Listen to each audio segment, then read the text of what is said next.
السلام عليكم ورحمة الله وبركاته. وشمارك محمد علي مدح برنامج هون كابيتال نتورك. اللهم صل على سيدنا محمد. waxaan doonaynaa inaynu la famaguro oo aynu gorfayno euro pound oo aad moodo inay fursad samaynayso. waxa weeyaan waxaan rabnaa marka hore su'aasha aynu isweydiinaynaa waxa weeyaan outlook guud ee aynu rabno price-ka inaynu pairkan u raacno waa xagee price-ku ma hoos miyuu marba marka ka dambaysa miyuu jabayaa oo hoos baynu u raacnaa mise waxa weeyaan price qaaliyoobaya oo waxa weeyaan inkan iibsanaa si aynu hadhow dib ugu sii iibino ma long baynu raacnaa ma short baynu raacnaa waa su'aasha horeysa sawirka guud horta waa faahfaahsan tahay marka waxa weeyaan wax fog baynagan dhinac kaleba ka eegin waxaanu aragnaa price-ku inuu hoos socday hoos hadduu socdayna waxa weeyaan haddii trend hoos jiro macnaheedu waxa weeyaan price-ku aanu trend-ka aanu kor u dhaafin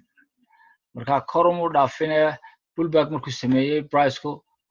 resistance-ka labada jeer uu tijaabiyay buu ka noqday in yar imika haddaa hoos pullback yar uu sameeyo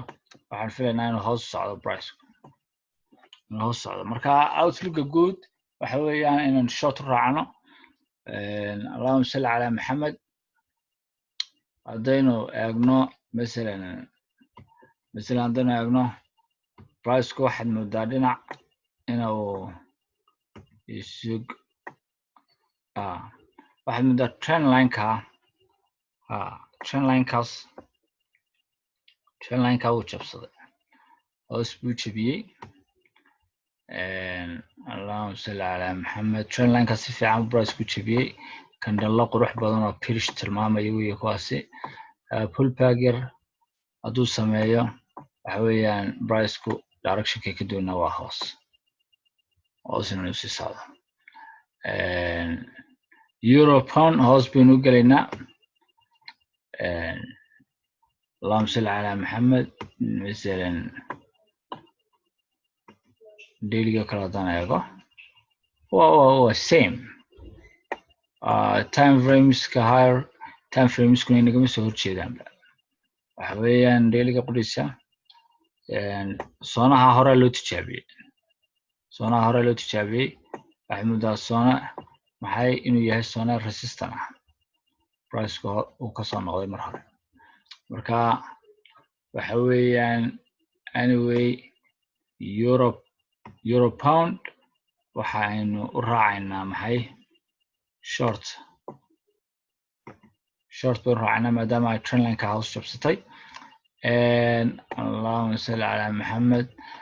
stop loss-ka waxaanu dhiganaynaa markaa set up-keenan short-ka ahi waxa weeyaan qorshahaasi wuxuu burayaa oo keliya marka maxay high-ga uu price-ku uu kor jabsado inta ka horeysa pullback kasta uu sameeyo hoos baynu raacaynaa marka set up-ka istiraatiijiyadda hadda raacaysa markay ku siiso set up odhanaya short ayuun bad gelaysaa waynu dafiraynaa waxa laala wixii long sheegaya tan iyo goorma tan iyo inta high-ga kor loo jebinayo haddii high-ga kor loo jebinayna dib baynu suuqa u analyse garaynaa marka dib baynu wax u akhrinaynaa dhammaantiin